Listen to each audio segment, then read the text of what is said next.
Kembali lagi di Kabar Siang, pemirsa, guna mencegah penyebaran COVID-19, pemerintah telah resmi mengeluarkan larangan bagi perantauan untuk mudik. Sejumlah checkpoint disiagakan oleh polisi. Lalu seberapa ketat penjagaan di setiap checkpoint tersebut?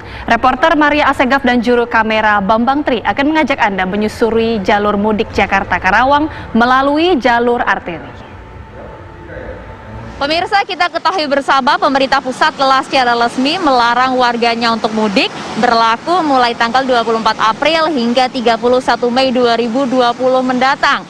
Guna menunjang kebijakan tersebut, kepolisian juga telah menyiagakan sejumlah titik checkpoint guna menyekat dan juga melakukan penjagaan di sejumlah titik, tidak hanya di jalan tol saja tapi juga di jalur non-tol ataupun arteri. Nah, kali ini kami akan mengajak Anda untuk melihat dan juga menyusuri jalur mudik dari Jakarta menuju ke Karawang, Jawa Barat melalui jalur non-tol, yaitu melalui Jalan Kalimalang mengarah ke arah Bekasi. Kita akan lihat seberapa ketat penjagaan yang dilakukan oleh pihak kepolisian. Ikuti kami.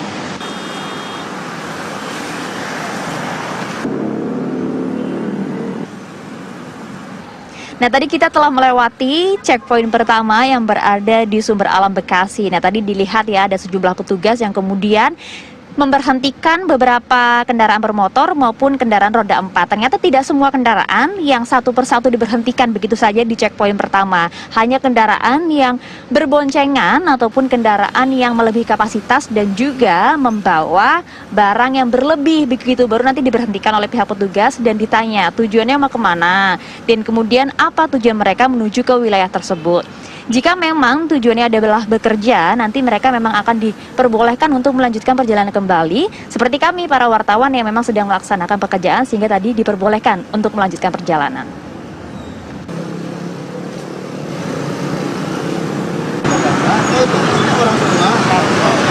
Kan nggak boleh ya.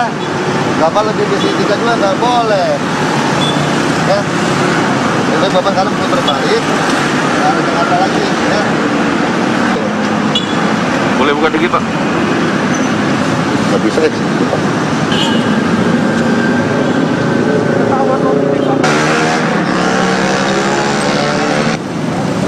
Setelah checkpoint yang pertama, ternyata kami masih melintasi 3 checkpoint lanjutan, yaitu yang berada di perbatasan antara Kota Bekasi dengan Cikarang. Kemudian yang kedua yaitu berada di Terminal Cikarang, dan checkpoint keempat berada di perbatasan antara Kabupaten Bekasi dengan Karawang. Nah, tidak jauh berbeda dengan checkpoint yang pertama.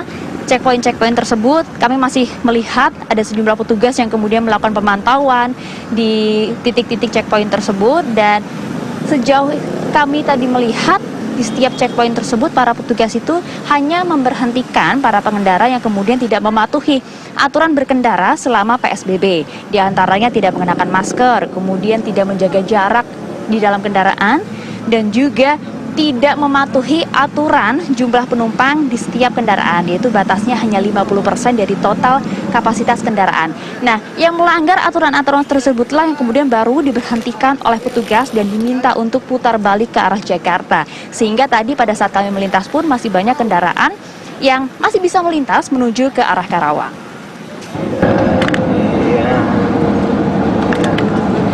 Ya, satu orang aja ya. Siapa? Ya. Tolong nih, kameramennya geser ke belakang. Pindah ke belakang dulu, Pak. Oke, silakan. Ya. Kabupaten Bekasi, perbatasan. Kabupaten Bekasi. Oh, gitu, makasih ya, Pak. Oke, makasih, Pak. Sampai juga kami di Karawang setelah tadi memakan jarak tempuh sejauh 50 km dan waktu tempuh 1,5 jam. Dari Jakarta menuju ke Karawang kami melewati 4 checkpoint, di mana memang kita ketahui bersama petugas dan juga pemerintah telah menggalakkan sejumlah checkpoint dengan lapisan-lapisan yang cukup banyak. Tadi kami melewati 4 checkpoint, di mana ini checkpoint tersebut bekerja. Namun jika kami melihat, jika dapat kami simpulkan pula, sejumlah checkpoint tersebut dapat dikatakan kurang maksimal karena masih banyak celah bagi warga untuk mengelabuhi para petugas yang sudah super ekstra bekerja pagi hingga malam di setiap checkpoint. Karena petugas hanya memberhentikan kendaraan-kendaraan yang dilihat membawa barang bawaan yang berlebih dan juga kendaraan yang melanggar aturan berkendara selama PSBB, yaitu diantaranya tidak mengenakan masker, kemudian melebihi jumlah penumpang kapasitasnya, kemudian juga tidak menjaga jarak di dalam sebuah kendaraan. Namun, selain kendaraan-kendaraan yang melanggar aturan tersebut, masih diperbolehkan untuk melintas dari Jakarta menuju ke Karawang. Kami pun juga masih melihat banyak kendaraan yang dapat melalui Jakarta hingga memasuki wilayah Karawang. Sebagai warga Indonesia, patutnya kita mematuhi aturan yang telah dijalankan oleh pemerintah, yaitu tetap berada di rumah, jaga jarak, dan menahan diri sejenak untuk tidak mudik pada Lebaran kali ini guna memutus mata rantai COVID-19. Dari Karawang, Maria Asegaf, Bambang Tri, TV One mengabarkan.